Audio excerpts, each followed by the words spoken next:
Welcome to Mission Driven Founders, where passion meets purpose. If you're dreaming of starting your own business, whether it's in wellness, education, or any field where purpose meets impact, you're in the right place. We are going behind the scenes with inspiring entrepreneurs who are not just building brands, but driving real change. Hit subscribe, tap the bell for updates, and stick around. This conversation could be the spark that ignites your journey. Today, we're honored to introduce Tatiana Alonso, CEO of Gerando Falcões International, a charity in the US that funds one of Brazil's largest nonprofits, working in over 5,000 favelas. If you don't know what favelas is, you will find out just in a few minutes. Gerando Falcões Brazil was founded in 2011 by Edu Lira, its current CEO. The organization is transforming poverty into dignity through education, social entrepreneurship, and large-scale community development, improving housing, education, sustainability, and economic opportunities for millions. Now, let's dive into Tatiana's inspiring journey and see how she's contributing to our movement and making a difference in the world. Tatiana, thank you so much for joining us today. Thank you for having me. It's a pleasure. Of course. Let's start with the heart of it all. Gerando Falcões was founded to transform poverty into dignity. Can you share how it began, how the organization has evolved over the years, and how the US branch came into the picture? Well, Gerando Falcões means generating falcons. So let's start from the beginning and let the public know what we're talking about. So falcons are a reference for the kids that live in the favelas. They are called falcons because they usually deliver packages and things in the favelas. So the NGO in Brazil started to develop these kids and help these kids into having a better life, having a more dignified life. That was in 2011 when the Edu Lira, the CEO in Brazil, started the NGO. He and a group of friends went door to door to sell a book that he wrote about those kids in the favelas, in the slums. And they raised some money and they opened the first door of Gerando Falcões, a little door in the middle of one favela in Brazil. From then to now, from a little door in the middle of a favela to reaching almost 5,000 favelas, 2,000 social leaders, hundreds of thousands of families impacted, over 1 million people impacted in these past years is an enormous jump. So I have a lot of history to tell in the middle of this. Big points for Gerando Falcões, I think, were when Edu met a few contributors, a few donors in Brazil that introduced him to Accenture, who was and is part of the expansion plan of Gerando Falcões. Gerando Falcões today is a network of NGOs, of smaller NGOs under the umbrella of Gerando Falcões. We train their social leaders to replicate the model of Gerando Falcões and go back to their smaller entities and replicate the model of governance and fundraising and working with the families, etc. And Accenture planned all of this, and I think that was the big jump from one to several in this past year. That's amazing. What a beautiful project. So for those, I know a lot of people know what favelas is. Brazil is very famous all over the world, but in a nutshell, what is a favela? So people understand why people live in favelas. What is a favela? Okay, favelas are, let's call it neighborhoods, poor spaces within major cities. In Brazil, we have over 12,000 favelas, which are those territories that have no sewage system, no transportation, housing that are not unpermitted housing, not built properly. The people living in the favelas is usually the favelas and outskirts live in poverty. The unemployment rate is super high, from 70 to 80% of the people in this neighborhoods don't have jobs.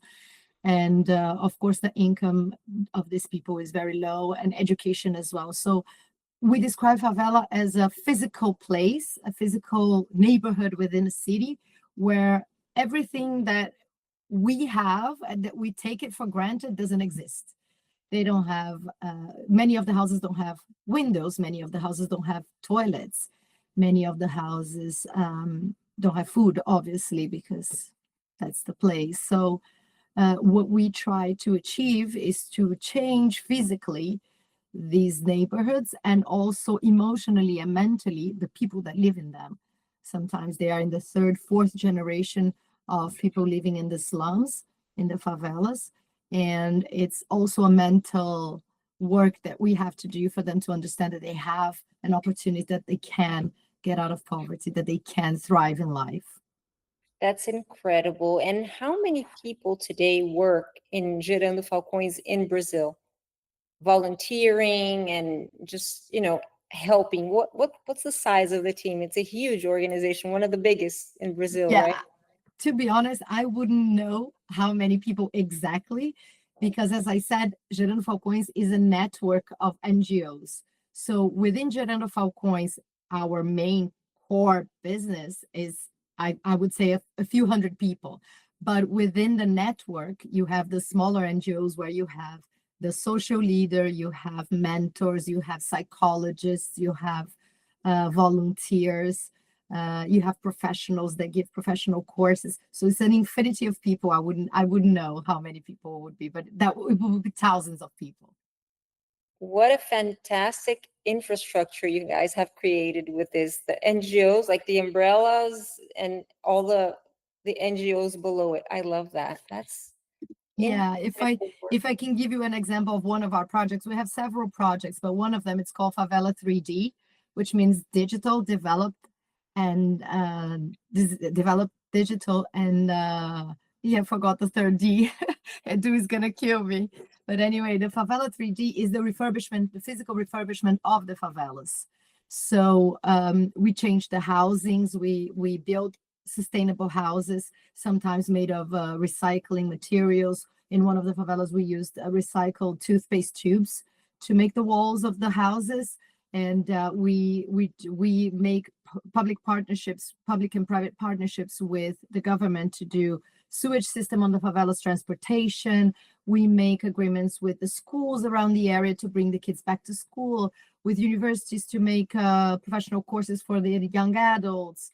And within the favela, we remodel the streets, we build community centers, we implement Wi-Fi, free Wi-Fi for the favela. We built posts for street lights with solar panels on them, so they're self-sustainable, and also solar panel in the houses, the new houses that we built. So it's a whole transformation, physical transformation of a favela. And this is one of the examples of things that we do. We also work together with each of the families that live in this favela to make a plan from 2 to 3 years, which is called the Takeoff program. And in this program, we monitor their development. What do they need to leave poverty and reach a dignified life where they can survive and they can have income enough to continue with their lives. It's so powerful. It's beautiful. It's powerful. And it's creating a ripple effect I see all over Brazil and all over the world, because now you have the US branch, which I am very curious to know how it started, and why did you decide to start a US branch? So the US is not a branch. We are an independent organization from Gerando Falcões in Brazil. We were created by a group of people that are donors and were donors of Gerando Falcões in Brazil, but live in the States. So we started with this group of people. They funded an NGO in America to fundraise for projects in Brazil, for Gerando Falcões projects in Brazil. We also have one in the UK. Gerando Falcões International's main purpose is to fundraise. So we have an office, and we go after donors, foundations, government, both in the United States and abroad. So we go also to Europe, Asia, Africa, wherever wherever we can find donors that will help us develop and include more people in our programs. Spreading good all over the world. I love Yeah. that. Yeah. Now let's talk about your own path, Tatiana. How did you first get involved with Gerando Falcões, and what personally inspired you to dedicate your career to social impact and community transformation? Well, to start, my journey, my personal journey is I moved to the UK 20 years ago. I am by profession a lawyer and worked as a lawyer for many years. When I moved here, I had my children. I stopped working and had the children. And after they started growing up, I decided to go back to work, but I didn't want to go back to the corporate life that I used to have. So one of the things that I always done in my life, and my husband also done it for a while here, is to help in whatever manner we could several charities. But living in the UK, I couldn't find a charity that was focused in Brazil. So we helped several charities in India, in Africa, but nothing in Brazil, nothing even in South America. And that always bothered me a little bit, that Brazil didn't have a representation in the UK or in Europe as much as it had in the States. So I decided in 2018 to fund a charity here that would be a hub of projects. I would elect some projects in Brazil that were trustworthy, that would be accountable for what the donations were, and would present this to my friends, my families, my contacts, and fundraise for these projects in Brazil. And I created a foundation here. And in the same year, I met Edu. He came to the UK, to London, to do a small fundraising dinner for 15 people in the house of a friend of mine. And she knew I was funding the foundation, founding the foundation here. And she called me and she said, Tati, I think that you would like to meet this guy. And I said, okay, let's go, let's meet this guy. And once I heard what he was doing, I was totally enchanted by it. I said to him, I'm coming to Brazil. I want to see it myself. I want to understand what you're doing. I want to go to the projects. And I did. In 2019, I went to Brazil. I did a tour of Gerando Falcões. I went to the head office. I went to several of their projects in the favelas. I visited the favelas. And I said, okay, that's it. I want to do that. I want to fundraise for this project. Among other projects, we fundraised for 3 projects at the time. But Gerando Falcões expanded very much. It became very big very quickly. However, the pandemic came and we all stopped. Gerando Falcões had to adapt. Instead of doing the projects on the ground, on the field, Gerando Falcões started to fundraise to make digital cards, digital credit cards, where they could top up with the donations and give it to the people in the favela, so they could go and buy their first necessities, food, cleaning products, whatever they needed that was urgent. And we did that for over a year. And from the UK, I helped fundraise with them. And once the pandemic finished, I started doing the dinners, the fundraising dinners in London for them until last year. So I did 4 dinners for them every year, 2022, 23, 24, and 25. And fundraised like that. And in the middle of last year, Edu called me and said, okay, you're doing a great job in the UK, but now we need you to do it all over the world. So come and run Gerando Falcões International for me. And I said, okay, that's a big challenge, but I would love to do that. So I was always involved in charities, and it's a big pleasure and an honor to be serving such a great project, and one of the hugest ones in Brazil, and one that has a lot of impact, that you can actually see and feel the impact. That's a very inspiring story, especially for moms. You were saying before we started the interview, you have 3 kids. So I have 3 kids as well. It's really inspiring for women who stop, their career, if they're attorneys, doctors, or corporate, or even business owners, and then they want to come back, and a lot of them listen to our podcast and like, I want to go back to workforce, I don't know how to start, how to, and then you started in the most meaningful way, which is fundraising, and now CEO of an amazing project that is spreading good all over the world, helping millions of people. That's a very inspiring story, and I'm sure you'll be inspiring a ton of moms out there. Oh, thank you very much. I was one of these moms. I was pretty much lost in 2018 when I saw my kids going to school all day, and I had so much free time. And I didn't know what to do with the free time. I went to look for something that made sense in my heart. And I think that that's the most important thing for those moms that are looking for something to do or don't know what to do. Find something that you love and then go research. There's always people that you can help within what you love to do. That is so true. And volunteering is the first step into finding out what you want to do. Volunteering, fundraising, anything that Yeah, involves helping others. At the end, I always tell people, when I'm helping and when I'm volunteering, doing something for another organization or for another person or community, I'm actually helping myself even more than I'm helping them. It seems like I'm helping them, but they're helping me more. We get awareness, we find our purpose. It's beautiful. definitely, definitely. Now in Gerando Falcões, I meet so many people. I speak to so many people. You're one of them. We just met and look where we are now. And definitely changed my life as well. It really does. It really is transformative, transforming not only people in favela, but everyone who is involved with the project. Yes, I agree completely. Gerando Falcões is creating change in so many levels, Tati. Could you share a few stories or examples that show the lasting impact the organization is making in the communities that you serve all over the world? Of course, we have so many stories, so many beautiful stories of people that started in the project and 2 to 3 years have changed their lives. Two come to my mind. One of them is I went to visit one of our projects in Maceió in the northeast of Brazil.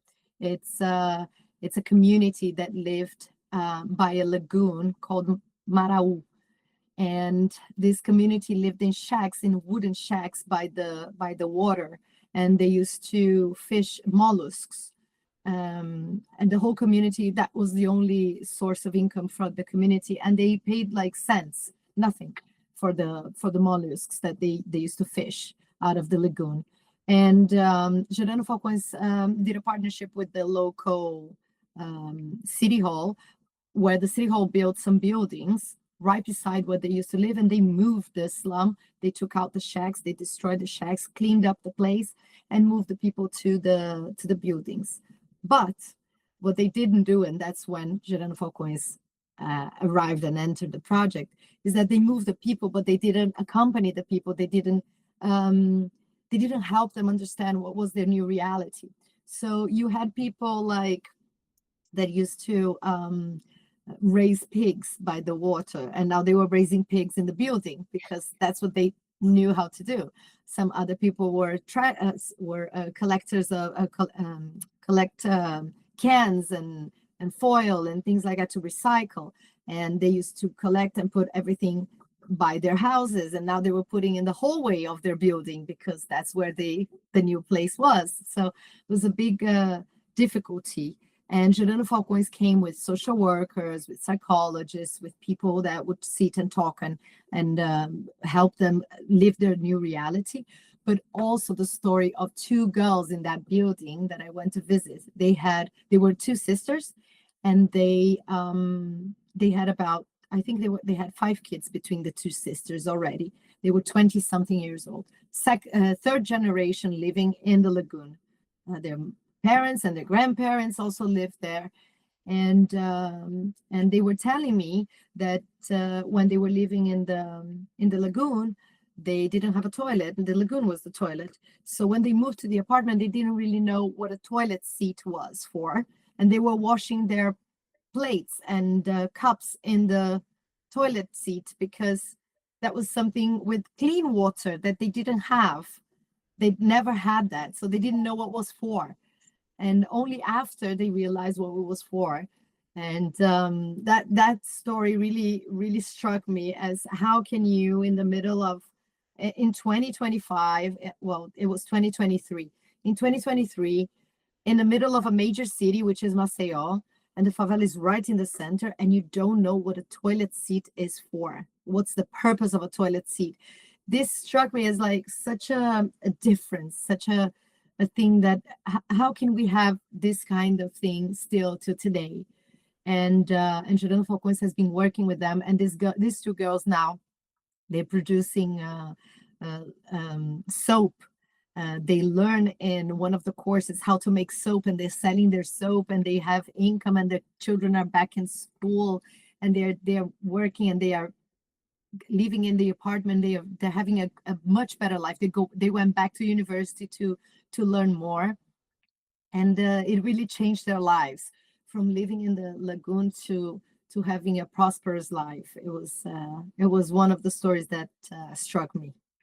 It is shocking to know that at this, 2023, there's still people that are living in these conditions and they don't know what a toilet is. I mean, it's Yeah, heartbreaking. it's heartbreaking. I cried when I left there, when I understood that what story was. Is really emotional, that part. Um, I don't know if you know, but many of the houses, I think most of the houses, actually, the majority of houses in the slums are run by women, many of them by women alone, that come from positions of abuse, mental abuse, physical abuse, sexual abuse. And those women raise their families with nothing, many of them on government benefits, but mainly because they lack education, they lack an opportunity. And Gerando Falcões also realized that and created a program for the women called Asmara, where they sell products that are donated to our bazaar, and they resell those items in their community, and they keep a percentage of the sales, and the other percentage they return to the project so we can include more women. And several of these women had never had a real job in their lives, or had never had an opportunity. And when you go there and you talk to these women, you understand that money in the hands of a woman is money to the community and to the family and to the children, and money in the hands of a man usually goes to the bar, at least in the favelas.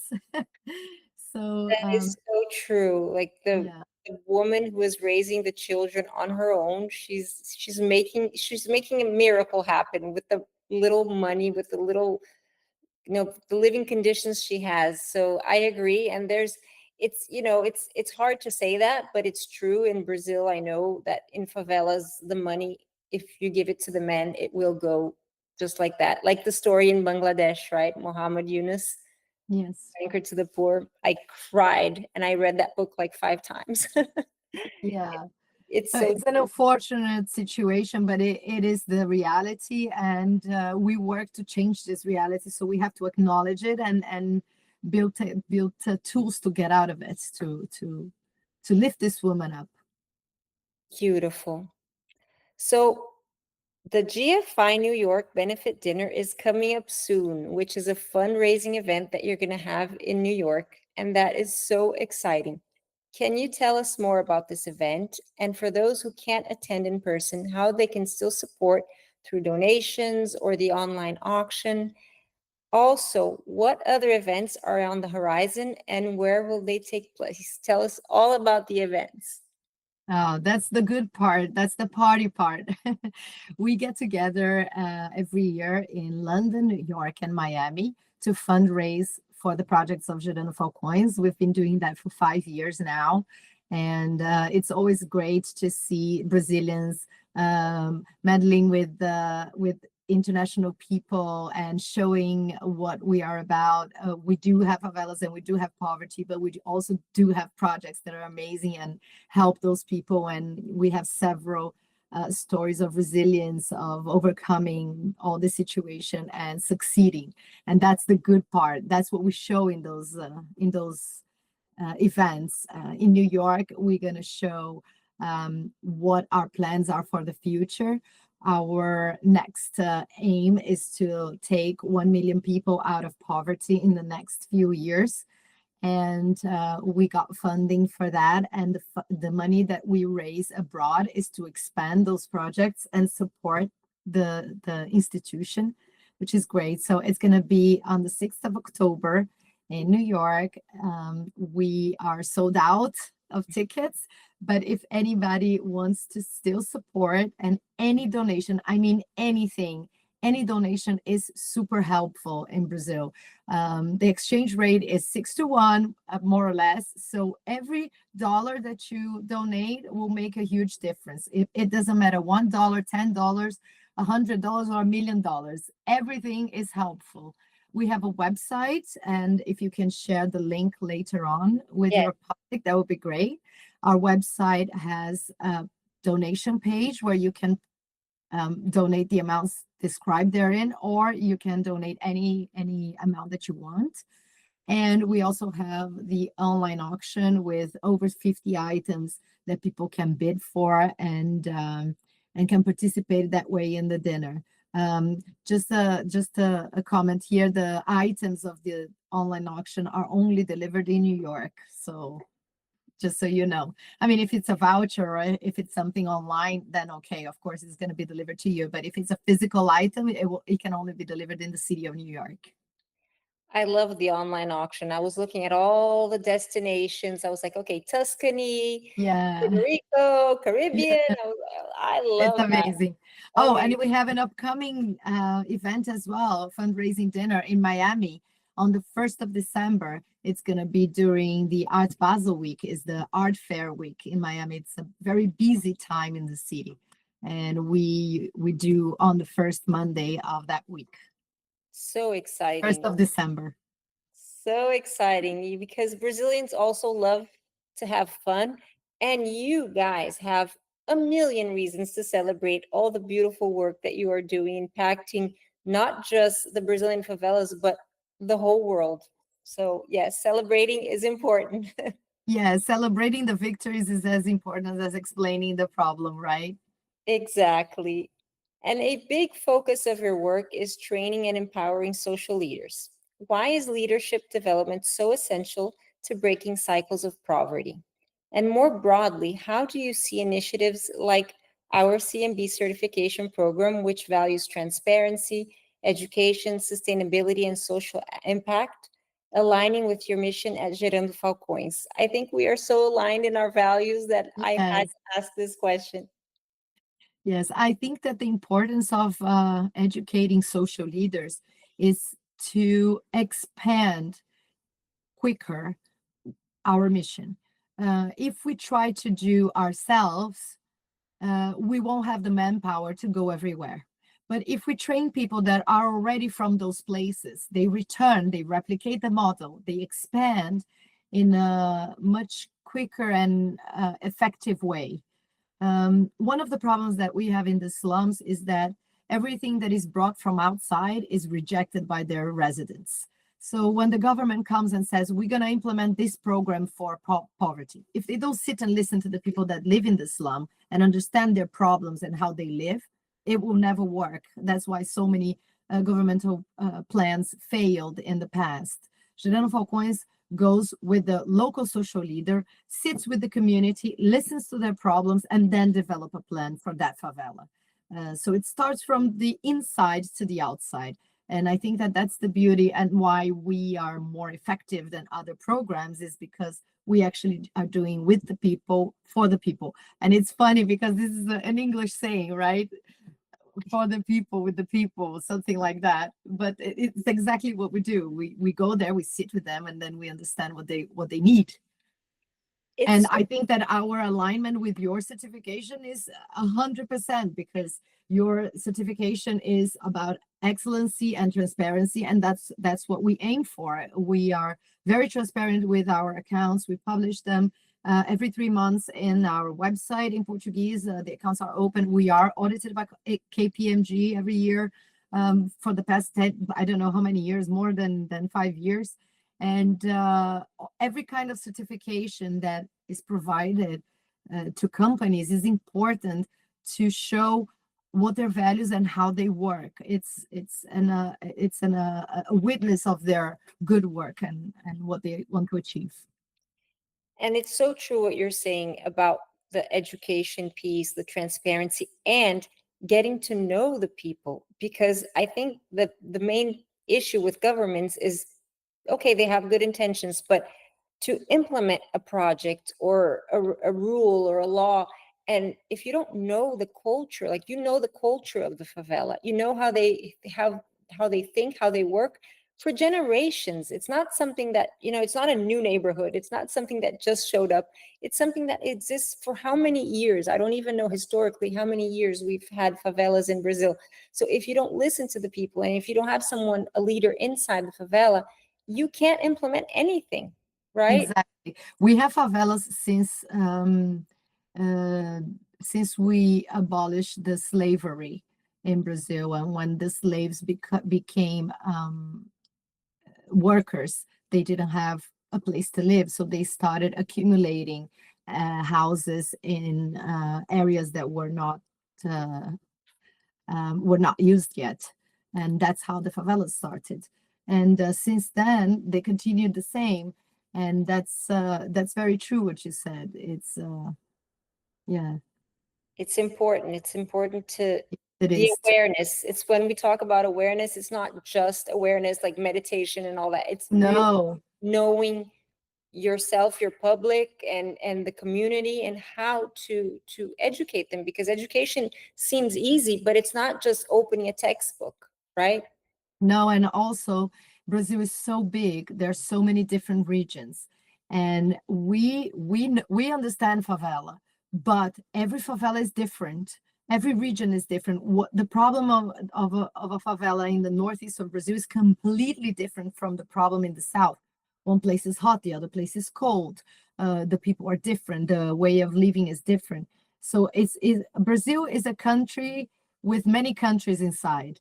So we are still learning as well. And that's why we sit with the community, because every time we arrive in a place, we learn more. We're just starting a project now in Goiás, which is in the center of the country, is the middle of the country. And it's a place that we haven't had a project before, and it's going to be our first Favela 3D there. So we're just in this process of sitting with them and listening and understanding what the problem is and what the problems are actually, and seeing what is the best solution for each one of them. What a an incredible, amazing. I have no words to say how I love the work that you're doing with the favelas. And Brazil is huge, and it feels like every time you go to a different state in Brazil, you're in a different country, because even the accents, the food, the Yeah, culture, everything is so different. Wow, exactly.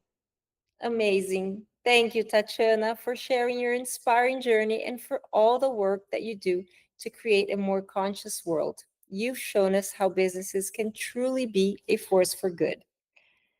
Share with us your handles, social media, the website, where people can go to find more information and support you. Thank you so much, Vanda, for having me and opening the door for us to explain our work and show everybody in the States what we're doing and how they can help. Our Instagram is Gerando Falcões International, and I will send you the link you can share with them of our website for the event in New York, so they can participate, donate if they can. We also have a link in our Instagram page for donations. We will do that for sure. CMB supports Gerando Falcões 100%. We are passionate, not as passionate as you maybe, because you've been involved for many years, but I fell madly in love with the project when I heard about it. And I was, it was Sil Curiaci, who is an amazing storyteller. She told me in a few words about the project. I was like, okay, I love it. Please connect me with Tatiana and Elio and everybody. I love it, love it. When And you come to Brazil, you have to come and visit one of our projects in person. You will be even more impacted and amazed. I accept the invitation 100%. I will be there. I will call you and I will say, I'm going to Yes, Brazil. Please let me go to a favela. Sure. And to everyone watching, remember that every choice we make can shape the future. So let's choose wisely, live intentionally, and support those who are making a difference. Stay inspired, stay motivated, and let's keep building a brighter future together.